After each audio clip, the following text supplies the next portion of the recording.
आज हम लोग शुरू करने वाले हैं अगला टॉपिक, हमारे सर्चिंग टेक्निक का अगला topic, that is binary search. Last class में हमने लीनियर सर्च के बारे में बात किया था। लीनियर सर्च टेक्निक किसे कहते हैं, उस टेक्निक के थ्रू हम किसी भी डेटा को किस तरह सर्च करते हैं, उसका एल्गोरिदम कैसा होता है, इन सब के बारे में हमने स्टडी किया था। आज का ये वीडियो हम बात करने वाले हैं बाइनरी सर्च के बारे में। नाम इसका बाइनरी है। बाइनरी हम बायोलॉजी में भी पढ़े हैं। बाइनरी का मतलब होता है कि जब कोई भी सब्सटेंस डिवाइड होता है टू सब्सटेंसेस में तो उसे हम बाइनरी कहते हैं। मतलब जब डिवीजन होता है किसी भी सब्सटेंस का तो उसे हम बेसिकली बाइनरी कहते हैं। तो यहाँ जो टर्म यूज हुआ है बाइनरी सर्च, ये भी बहुत सोच समझ करके इस टर्म को यूज किया गया है। खैर, इसके डेफिनेशन को देखेंगे तब हम ज़्यादा क्लियर कर पाएंगे कि बाइनरी सर्च क्यों इसका रखा गया है नाम।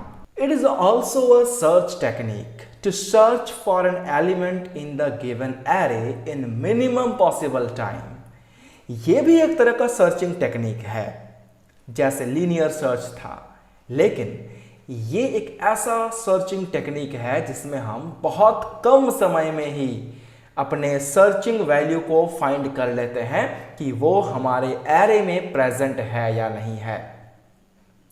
इन this technique the complete array is divided into two halves.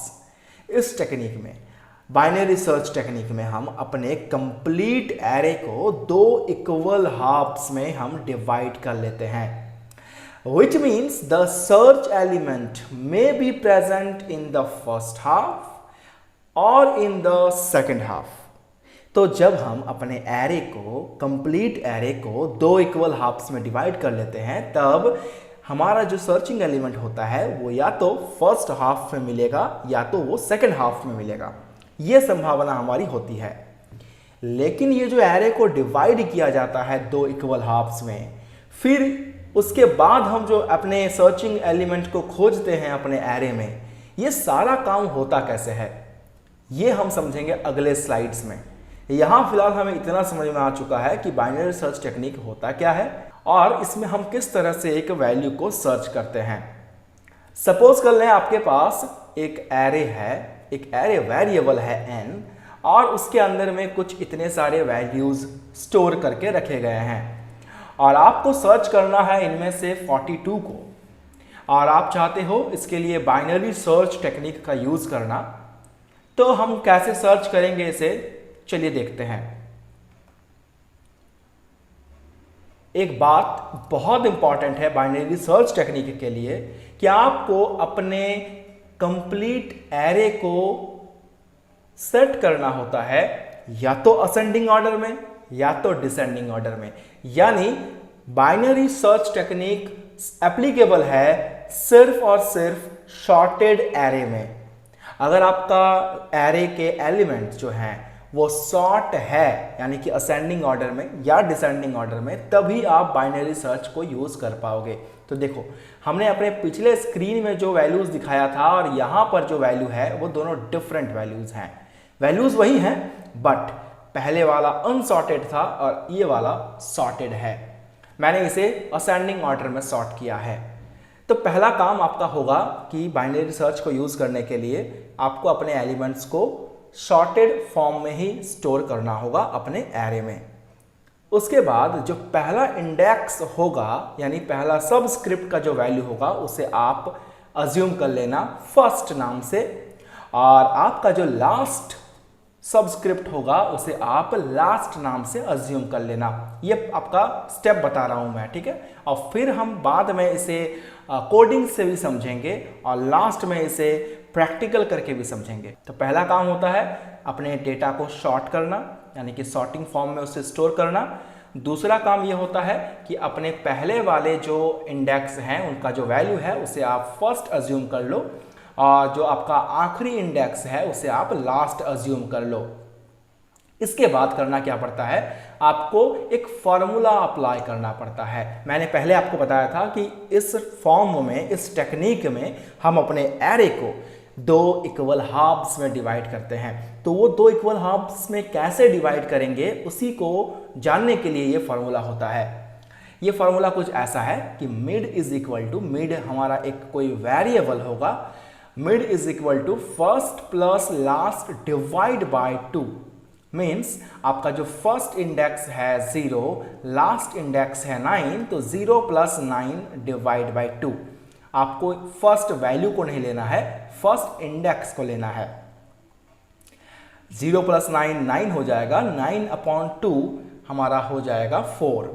क्योंकि हम यहाँ पर एक क्वेश्चन फाइंड कर रहे हैं सिर्फ, तो यहाँ पर हमारा जो इंटीजर वाला पार्ट होगा वही एक्सेप्टेबल होगा। तो यानी आपका जो मिड का वैल्यू आता है वो आता है 4। यानी आपका जो ये कंप्लीट एक एरे है वो कहाँ से हाफ हाफ में डिवाइड होगा, वो हो जाएगा आपका 4th नंबर इंडेक्स से दो इक्वल हाफ्स में डिवाइड हो जाएगा।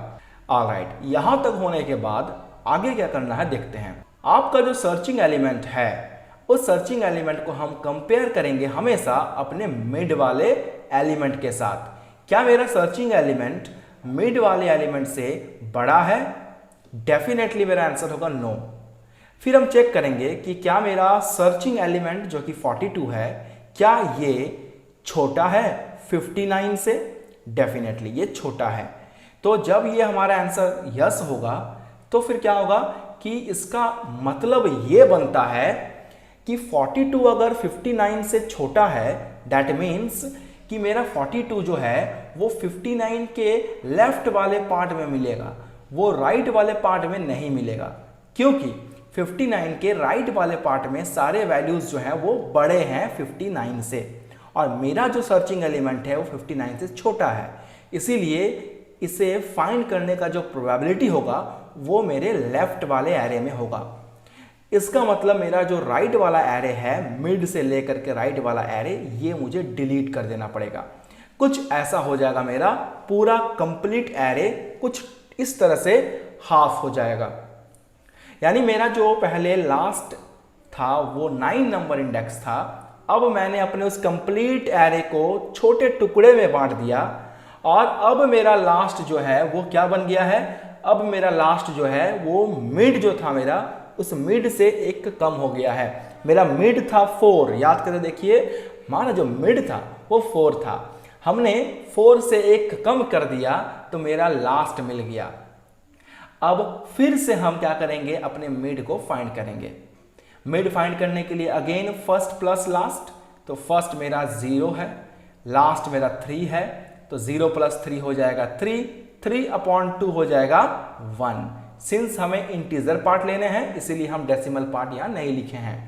तो मेरा मिड का वैल्यू हो गया अगर 1, तो मेरा मिड वाला वैल्यू हो जाएगा ये n of 1, यानी कि 42 जो है ये मेरा मिड एलिमेंट हो जाएगा। अब इसके बाद करना क्या है? इसके बाद मुझे अगेन वही कंपेयर करने वाला काम को करना होगा। क्या 42 बड़ा है 42 से? डेफिनेटली नहीं। क्या 42 छोटा है 42 से? बिल्कुल भी नहीं। तो अगर आपका ये दोनों ही केस रॉन्ग हो जाता है तो हम लोगों के पास एक थर्ड कंडीशन बचता है, और वो ये है कि क्या 42 बराबर है 42 का? डेफिनेटली यहां पर आपका आंसर होगा यस। और जैसे ही आपको अपने मिड से अपने सर्चिंग एलिमेंट को कंपेयर करने पर दोनों इक्वल मिल जाएंगे, तो इसका मतलब साफ है कि हमारा जो सर्चिंग एलिमेंट है वो इस एरे में प्रेजेंट है। और वो किस इंडेक्स में प्रेजेंट है? तो वो मिड में प्रेजेंट है। तो मिड मेरा कौन सा इंडेक्स है? तो मिड मेरा 1 नंबर इंडेक्स है। इसका मतलब मेरा सर्चिंग एलिमेंट जो है वो प्रेजेंट है और वो 1 नंबर इंडेक्स में है। तो इससे हमारा इस तरह का एक मैसेज जो है स्क्रीन पर प्रिंट हो जाएगा। तो बेसिकली हमारा जो काम है इसमें वो एक कंप्लीट एरे में दो नाम देने होते हैं, पहले इंडेक्स को फर्स्ट, लास्ट इंडेक्स को लास्ट। फिर एक फॉर्मूला के हेल्प से मिड वाला वैल्यू मुझे फाइंड करना होता है, और उस मिड वाले वैल्यू से हम अपने सर्चिंग एलिमेंट को कंपेयर करते हैं। पहले लेस देन से कंपेयर करते हैं, फिर ग्रेटर देन से कंपेयर करते हैं, फिर लास्ट में जब दोनों फॉल्स होता है तो इक्वल से कंपेयर करते हैं। आई होप यहां तक का जो एल्गोरिदम है ये आपको समझ में आ गया होगा। अब हम इसको कोड के थ्रू कैसे रिप्रेजेंट करें, और उस कोड को लिखने के बाद उस कोड का जो ड्राई रन होगा, स्टेप बाय स्टेप कैसे एग्जीक्यूट हो रहा है, उसे भी हम समझेंगे। चलिए देखते हैं कि हमारा कोड कैसा होगा। ये कंप्लीट आपका कोड है बाइनरी सर्च टेक्निक के लिए। हम यहां पर इस एरो को यूज कर रहे हैं रिप्रेजेंट करने के लिए अपने जावा में कंट्रोल के फ्लो को। तो सबसे पहला टाइम जब मेरा ये एरो फर्स्ट लाइन पर है, जहां पर हम एक एरे को क्रिएट कर रहे हैं, तो इसका मतलब कि मेरे पास एक एरे क्रिएट होना चाहिए। तो आप देख रहे हैं कि एन नाम का वेरिएबल है एरे का, और एक मेमोरी क्रिएट हो चुका है 10 एलिमेंट को स्टोर करने के लिए, क्योंकि मैंने यहाँ पर मेमोरी का साइज 10 रखा है। जैसे ये कंट्रोल अगले वाले लाइन में जाएगा, तो वैसे ही जो यहाँ पर देख रहे हैं हम वैल्यूज को स्टोर कर रहे हैं, तो ये वैल्यूज असेंडिंग ऑर्डर में सेट हैं। तो यहाँ पर मेमोरी में देखें वैल्यूज असेंडिंग ऑर्डर में ही सेट हुए हैं। इसके बाद का जो हमारा कंट्रोल होगा वो जाएगा नेक्स्ट लाइन पर। नेक्स्ट लाइन में कुछ वेरिएबल डिक्लेरेशंस हैं, जैसे s इज इक्वल टू 42, तो हमारा एक वेरिएबल मिल गया s इक्वल टू 42।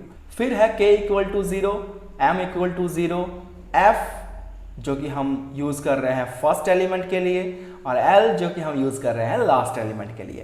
तो यहाँ पर कैपिटल F होगा, यहाँ पर कैपिटल L होगा।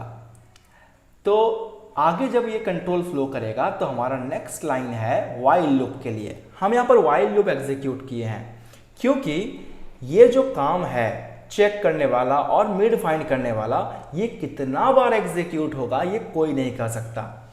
और जब मुझे कोई काम को कितना बार रिपीट करना है ये नहीं पता रहता, तब हम यूज करते हैं वाइल लूप को। और सिंस हमें यहाँ पर अपना जो वर्क है मिड फाइंड करना और अपने सर्चिंग एलिमेंट से मिड एलिमेंट को कंपेयर करने वाला काम, ये कितना बार होने वाला है ये नहीं कह सकते, इसीलिए यहाँ पर वाइल लूप को यूज किया गया है। तो वाइल लूप में सबसे पहले एक कंडीशन डाला गया है। कंडीशन डालने के पहले हम अपने पहले वाले इंडेक्स को अज्यूम कर लेंगे f से, f फॉर फर्स्ट, और अपने लास्ट वाले को ले लेंगे l से, l मीन्स लास्ट। और फिर हम इस कंडीशन को चेक करेंगे कि क्या मेरा f is less than equal to l है।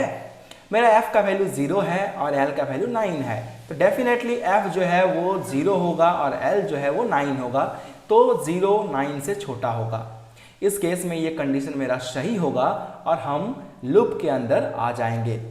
लूप के अंदर हमें एक फार्मूला मिल रहा है और वो फार्मूला कुछ ऐसा है, m equal to l plus f divide by 2। तो मेरा यहाँ पर लास्ट वैल्यू 9 है प्लस फर्स्ट वैल्यू 0 है डिवाइड बाई 2, तो 9 प्लस 0 9 होगा, 9 डिवाइड बाई 2। तो इस तरह से मुझे m का वैल्यू मिल जाएगा 4। तो मेरा जो मिड वैल्यू होगा जिसे मैं m से रिप्रेजेंट कर रहा हूं वो हो जाएगा 4, यानी कि 4th नंबर इंडेक्स मेरा m का वैल्यू होगा। इसके बाद कंट्रोल का फ्लो जाएगा इफ कंडीशन के पास, जहां हम कंपेयर करेंगे अपने मिड एलिमेंट को सर्चिंग एलिमेंट के साथ। तो उसके लिए हमारे पास यहां पर कोड लिखा हुआ है कि n of m, n of m का मतलब होगा n ऑफ 4, क्योंकि m का वैल्यू 4 है। क्या n of 4 is less then s? तो देखें n ऑफ 4 का वैल्यू है 59, तो क्या 59 इज लेस देन 42? तो हमारा आंसर होगा नो, 59 42 से छोटा नहीं है। तो फिर मेरा कंट्रोल चला जाएगा अगले इफ के पास, क्योंकि ये वाला कंडीशन फॉल्स हुआ तो कंट्रोल मेरे इस वाले इफ के अंदर में एग्जीक्यूट नहीं करा पाएगा। तो कंट्रोल मेरा सीधा चला आएगा अगले वाले इफ के पास। यहाँ पर अगेन एक कंडीशन चेक किया जा रहा है कि क्या मेरा n ऑफ m बड़ा है। पिछला बार मैंने चेक किया छोटे के लिए, अब हम चेक कर रहे हैं बड़े के लिए। तो n ऑफ m का मतलब n ऑफ 4, क्या n of 4 is greater than s? तो n ऑफ 4 का वैल्यू 59 है, तो क्या 59 बड़ा है 42 से? डेफिनेटली यस होगा मेरा आंसर। और जैसे ये मेरा आंसर यस होगा, इसका मतलब ये इफ कंडीशन ट्रू हुआ। इस इफ कंडीशन के ट्रू होने पर मेरा कंट्रोल जो है वो इस इफ के अंदर आएगा। जैसे ये कंट्रोल मेरा इफ के अंदर आएगा तो यहाँ पर एक फॉर्मूला लिखा हुआ है। मैंने आपको पहले ही बताया था कि मेरा जैसे ही ये वाला कंडीशन सही होता है तो वैसे ही क्या होता है, मेरा लास्ट जो वैल्यू होगा ना वो मेरे मिड से एक कम हो जाएगा। मिड मेरा कितना था, 4 था, और उससे एक कम, तो m-1 यानी कि 4-1, तो मेरा लास्ट वैल्यू कितना हो जाएगा, लास्ट वैल्यू हो जाएगा 3। इंडेक्स नंबर 3 मेरा नया लास्ट वैल्यू होगा। पहले मेरा लास्ट वैल्यू था 9, लेकिन अब मेरा लास्ट वैल्यू कितना हो गया, 3। और साथ ही साथ जो मेरा ये कंप्लीट एरे था मिड के साथ पूरा राइट वाला, वो डिलीट हो गया। ऐसा क्यों हुआ, क्योंकि मेरा सर्चिंग वैल्यू 59 से छोटा है। तो 59 से छोटा होने का मतलब है कि मेरा जो वैल्यू है वो लेफ्ट में मिलेगा, इसीलिए राइट के सारे वैल्यूज को डिलीट कर दिया गया और नया लास्ट वैल्यू फाइंड किया गया बाय यूज दिस फॉर्मूला। इसके बाद हमारा कंट्रोल जाएगा अगेन मेरे व्हाइल लूप के पास, क्योंकि अभी तक मेरा वैल्यू जो है सर्चिंग वैल्यू वो है कि नहीं ये पता नहीं चला है, इसीलिए अगेन मेरा कंट्रोल चला जाएगा अपने व्हाइल लूप के पास। यहाँ पर चेक होगा कि क्या मेरा फर्स्ट छोटा है या बराबर है एल से, तो ऑब्वियस सी बात है फर्स्ट मेरा 0 है, वो लास्ट यानी कि 3 से छोटा है। कंडीशन सही हुआ तो अगेन मेरा जो कंट्रोल है लूप के अंदर आएगा और फिर से हम m फाइंड करेंगे, यानी कि मिड वैल्यू फाइंड करेंगे। तो मिड वैल्यू फाइंड करने के लिए l + f डिवाइड बाई 2 का फॉर्मूला यूज करेंगे। l का वैल्यू हमारा 3 है और f का वैल्यू 0 है, डिवाइड बाई 2, तो 3 + 0 3 डिवाइड बाई 2, और अल्टीमेटली मेरा वैल्यू हो जाएगा m = 1। तो m = 1 का मतलब है कि मेरा मिड जो है वो फर्स्ट इंडेक्स है, और m का वैल्यू अगर मेरा 1 आया है तो फर्स्ट इंडेक्स मेरा मिड वैल्यू है, और मेरा मिड एलिमेंट क्या है, मिड एलिमेंट है 42। आई होप यहां तक क्लियर हुआ होगा। जैसे ही मेरा मिड फाइंड हो गया तो वैसे ही अब हमारा कंट्रोल जो है वो अगले लाइन में जाएगा। अगला लाइन हमारा है if n of m is less than s। तो n of m का मतलब, तो n of 1 जो कि 42 है, क्या वो छोटा है 42 से? डेफिनेटली नहीं है।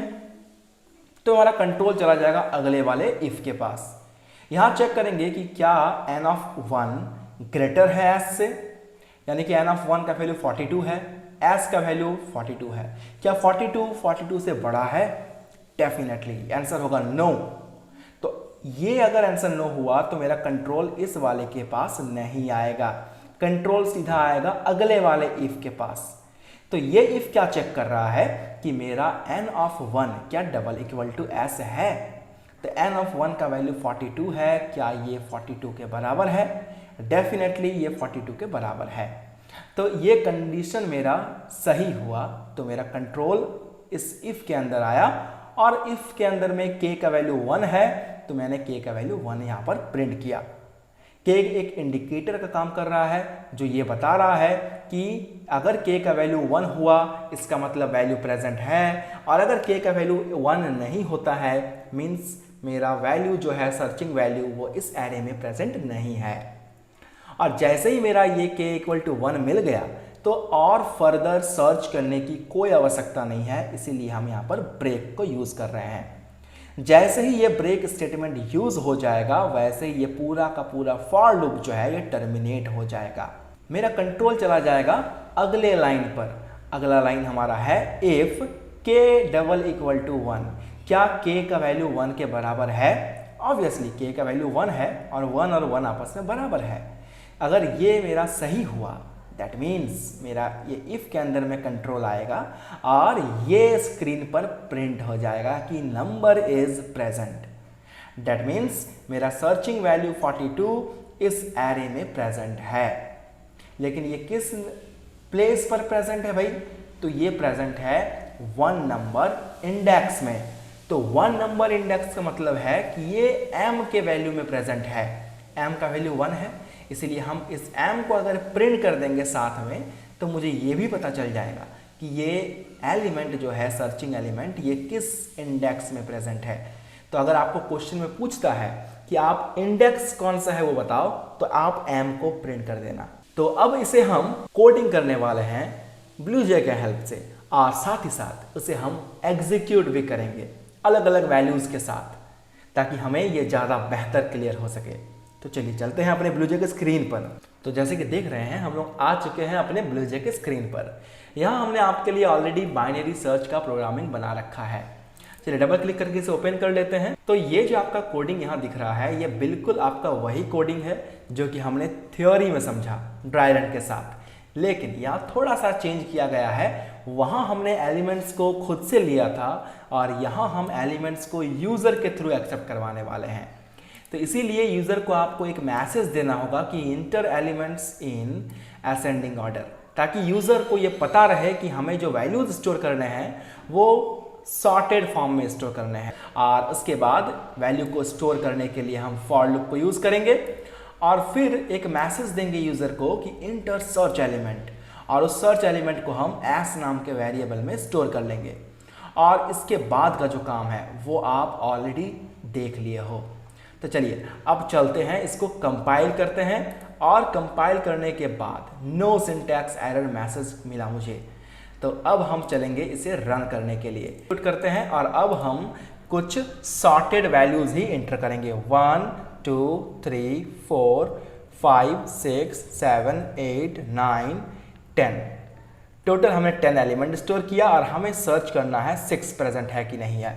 तो यहाँ बता रहा है कि number is present, number present है, लेकिन ये नंबर किस इंडेक्स में प्रेजेंट है अगर वो पता करना हो तो हम यहाँ पर एक छोटा सा चेंज करेंगे और यहाँ पर लिख देंगे कि number is present at index equal to, और इसके बाद प्लस करके हम कर देंगे m को प्रिंट।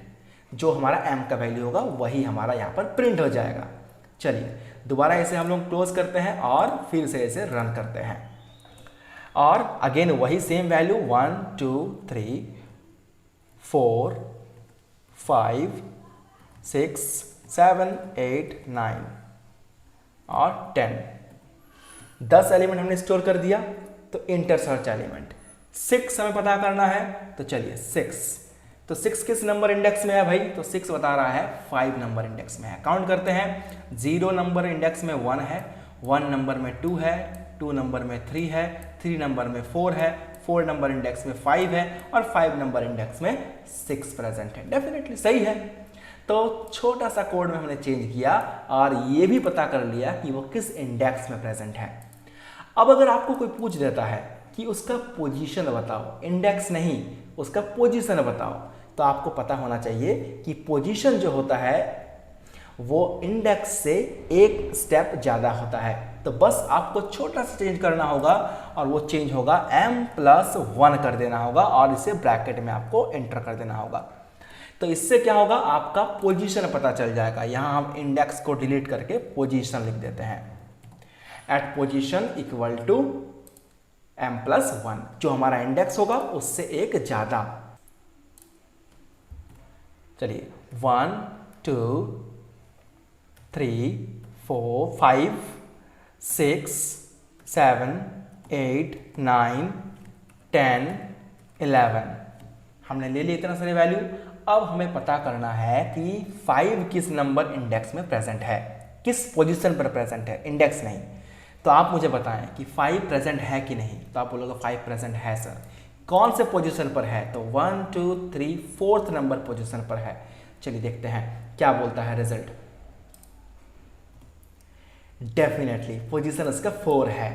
तो आई होप आपको ये क्लियर हो गया होगा कि किस तरह से हमारा बाइनरी सर्च टेक्निक एग्जीक्यूट होता है और कैसे हम उसका इंडेक्स प्रिंट कर सकते हैं और कैसे हमारे सर्चिंग एलिमेंट का पोजीशन प्रिंट कर सकते हैं। तो अगर आपको ये वीडियो हेल्पफुल लगा होगा तो दिल से लाइक करिएगा, और अगर आप चैनल पर नए हो तो सब्सक्राइब करके नोटिफिकेशन बेल आइकन को जरूर प्रेस करें ताकि आपको सबसे पहले नोटिफिकेशन मिले और सबसे पहले वीडियो आप देखो। तो मिलेंगे आपसे अगले वीडियो में, तब तक के लिए टेक केयर, खुश रहें, गुड बाय।